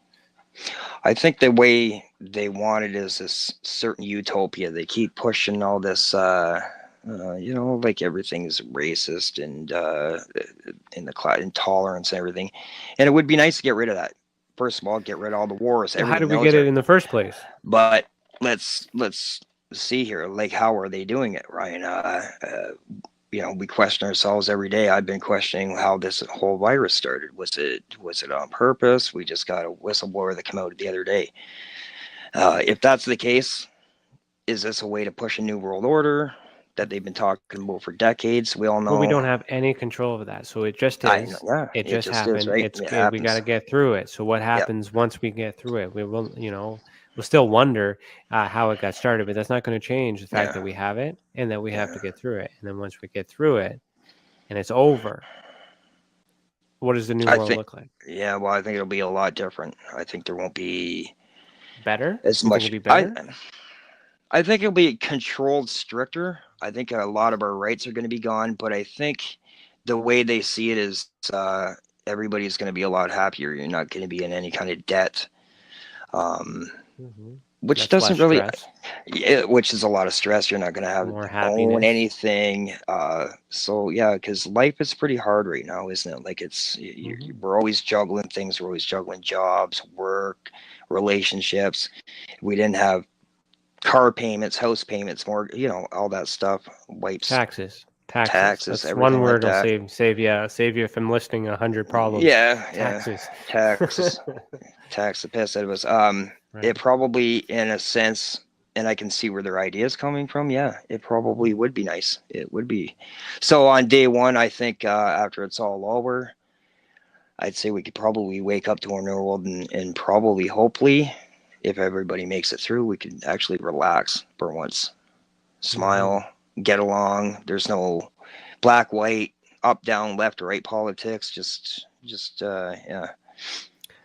So Tim the Demon Guy says, think of the time frame and their understanding. If we rewrote, not retranslate the Bible today, someone 2,000 years ago from now, 2,000 years from now, would not quite understand. And that is a very good point. Yeah. And Tim is our resident minister, because he is very into that. Yeah. KD, she's asking if we are mind controlled. No, I'm not. I can't speak for Chris, but I mean, at least not that I'm aware of. No, I'm a free thinker. Yeah, we're just speculating and thinking, and we're trying to think of. I'm trying to get an understanding of Chris, because this is the first time we've talked in several years. When I talk to Kevin next week, it'll be the first time we've ever talked. I want to get to know what this person, and who he is and where he's coming from, how he thinks, because he's now on my team. And Chantel and Tim are responsible for helping you succeed, and I just I want to feel good about it. You know, I want to know why they recommended you, right? And we're just having a really good good conversation there. So I'm gonna share something, couple things. So on the tax thing came in the Roman side, like when when the Romans and the Greeks were kind of at war with each other, and the really close parallel when you got the planets and you got the gods. So you got Zeus and you got Jupiter. So Roman believed it to be planets, whereas the Greeks, might burp, sorry, excuse me, pop, I'm drinking pop, shouldn't be doing that. But so the Zeus being a physical being. So one philosophy is that the creation of the universe was done by people, and the other philosophy was the fact that the planet exists by these powerful planets. So there are no people, but the people were used on the Greek side to explain through stories and mythology, those beautiful tales, why the planets exist. Yeah. So one's literal and one's philosophical. Yeah. But then, in order to get into that war or that conflict, the Romans created this buy into heaven concept with the Catholicism and before Christianity. That if you were to purchase a piece of parchment paper, put your name on it, it would guarantee you a ticket to heaven. If you didn't have this ticket, if you didn't buy it when you died, you would not go to heaven. And that is the very day that tax was invented. Yeah, almost like propaganda / taxes. Yeah. So people were afraid that if they didn't do good, then they couldn't do that. But then they would say, they would create value. So I would give you X amount of gold, but when I come back in such amount of time, you need to give me 2 times as much. Well, how do you do that? Well, you gave that to everyone. And then that's why everyone started trading and bartering and exchanging. So there was that currency, and that currency exists in Sumerian times as well. Mm-hmm. And it was part of the agriculture, part of the culture, part of the growing, part of the system, the network, the value, the trade system, the Canadian way, when we would just do everything for something. And that's why Tesla is the way that it is. It's Canadian philosophy. You're helping me, I'm helping you. It's the trade, right? Before, that's the native side too. But that's the root. That's the way it was. Is the way it worked before money. It was successful. So we just created a platform. The reason why it's so successful is because we're doing the original intent. Yeah. Right? We're doing what we used to do before it got complicated with money. And, Now, how did it get complicated? Because we were allowed to do what we wanted to do for so long, because they wanted us to have the choice to make decisions for ourselves. Or that just happened because they left. Because there's evidence that some super being or some sort of higher power was present. Yep. And then they left. Or they're hiding. Yeah. But if they're hiding, they're not available to us. It's Yeah. like a hidden CEO. The CEO, we know the CEO exists, but you can't reach them until you die.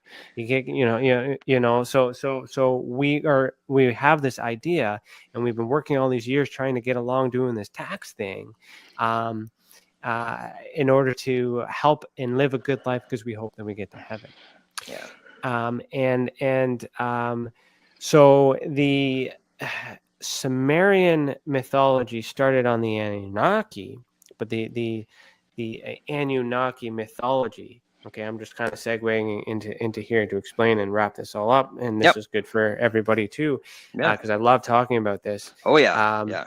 Is that the Anunnaki concept is when man was created. It was created to mine gold. So the Garden of Eden was actually a gold mine, according to Sumerian mythology.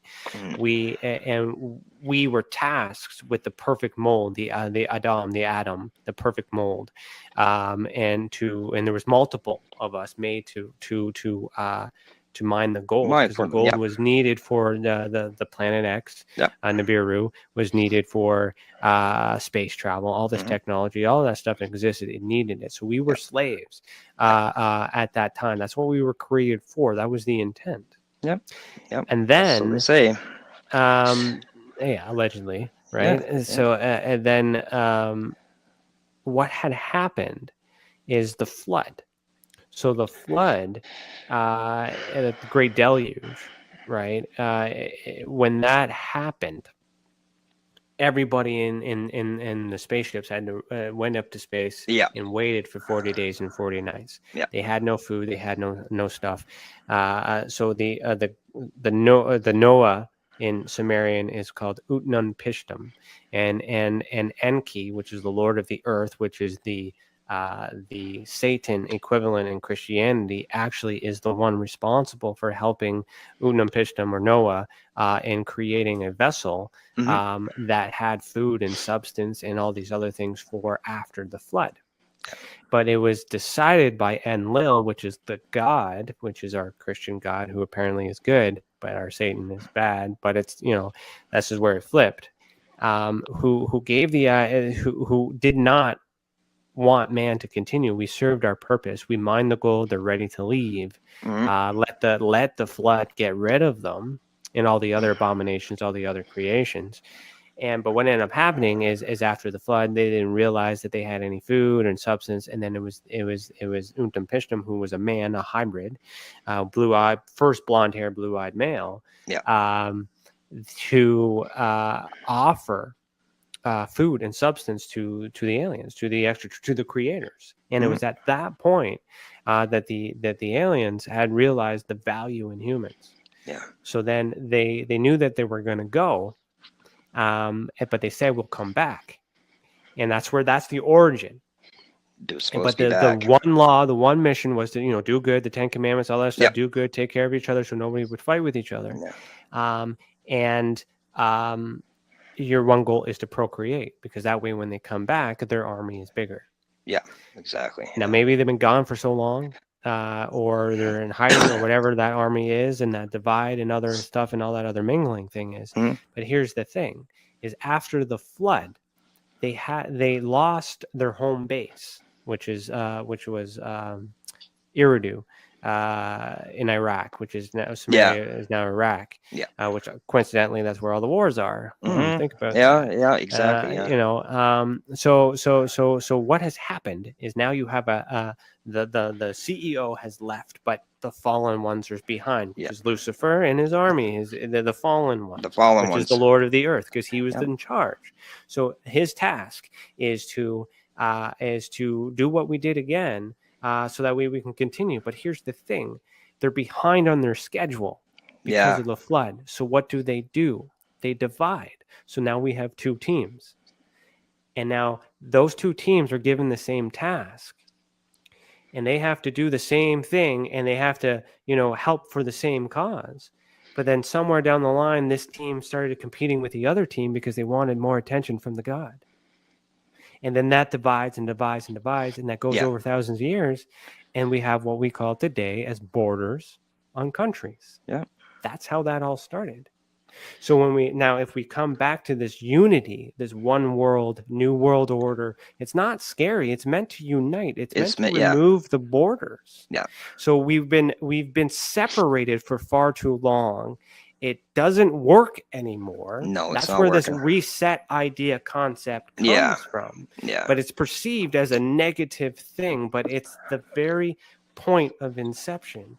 Is that not necessarily to go back to being slaves, but to go back and focus on the mission, and that's the evolution, evolving the mind. Yeah. So how do we get back to that? And that's why we're in the world that we're in today. Yeah. So that's history. That's the origin, the earliest version. Very earliest. Yeah. So how does that resonate to you, to what we're experiencing today? And where now, can you tell me where we're heading and if it's so bad? Well, I think you're absolutely right with the way everything's going nowadays, with wars and greed and money and corporations and governments overstepping their boundaries and controlling. This World Economic Forum that's their idea was for this great reset, to get humanity back to its roots, abolish all borders. But the problem currency, is the method. Yeah. We're unsure if that this is assuming, okay, that this world state we're in was calculated and deliberate. It could also have been accidental. It may be over and they're just extending it. These are just methods to get us to a certain way. Yeah. And at the end of it all, if the method or the point was to wipe us all out, they would have just done that.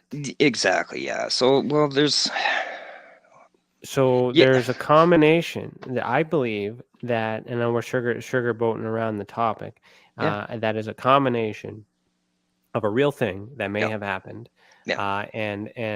And others are now taking the opportunity to get us to a better place, but it's subjective to what that better place will be and at what cost, because we are losing resources, we are losing people, we are losing a whole bunch of things out of response. But how now let's go back to the shadow government, right?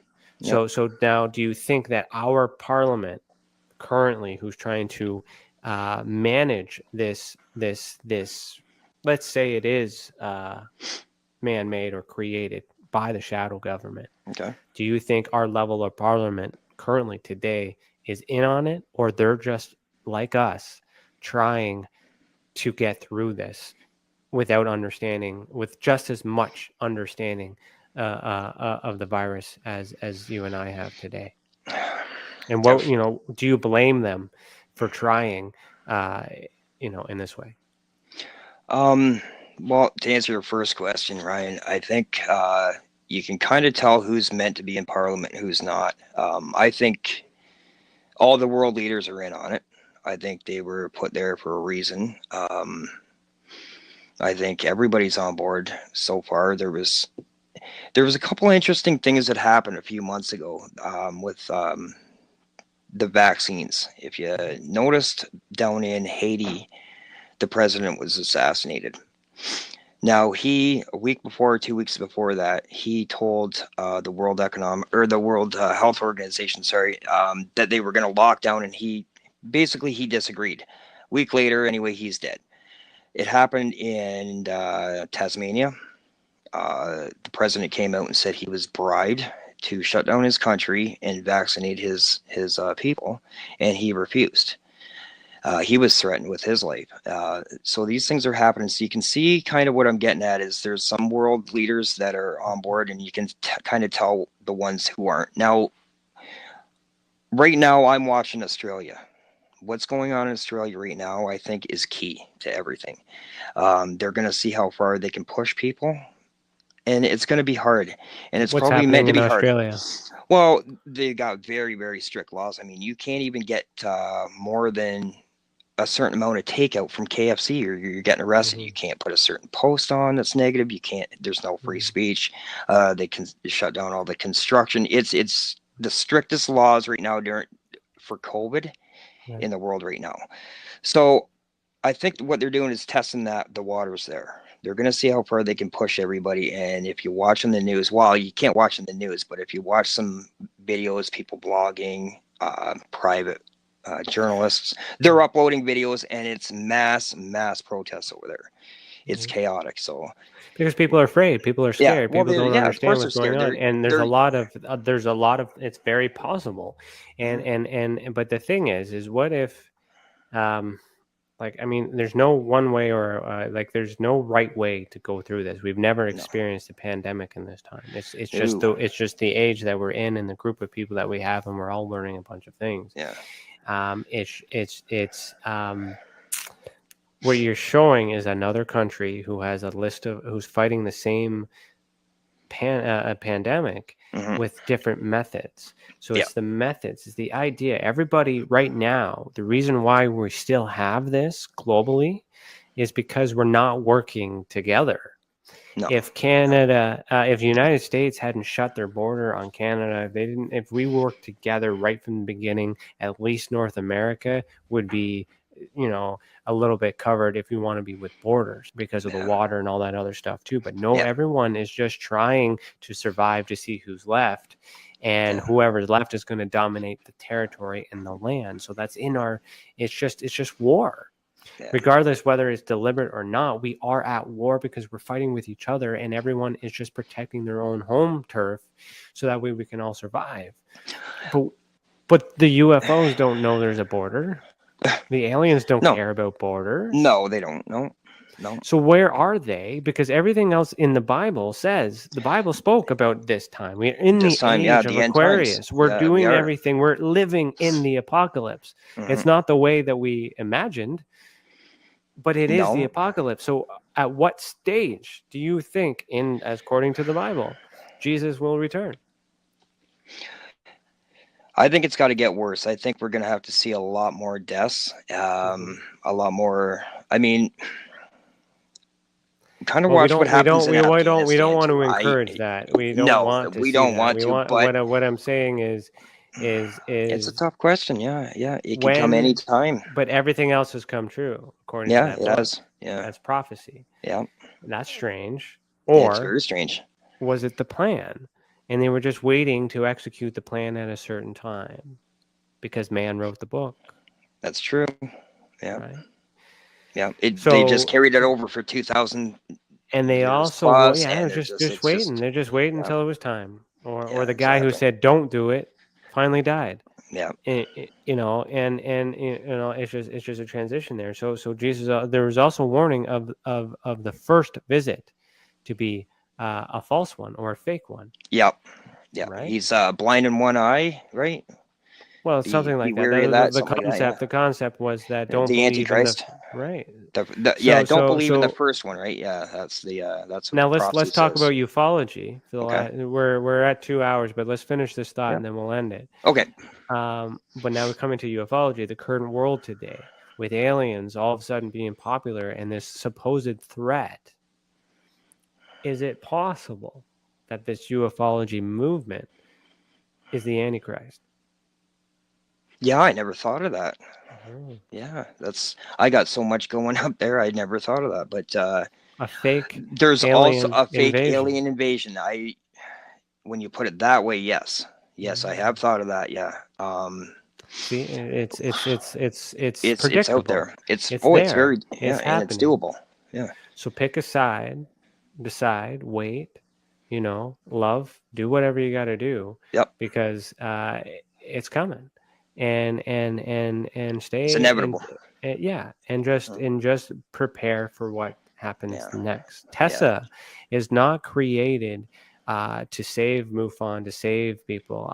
My philosophy, my vision with Tessa was for what happens, not to get disclosure. It's to take care of the people after. Yeah, and not and Chris and Kevin and Chantel and Tim and Sharina, Priscilla and Alex and Stephen, all the volunteers and members of the Experiencers Support Association. We are tasked to get everyone ready for what happens after.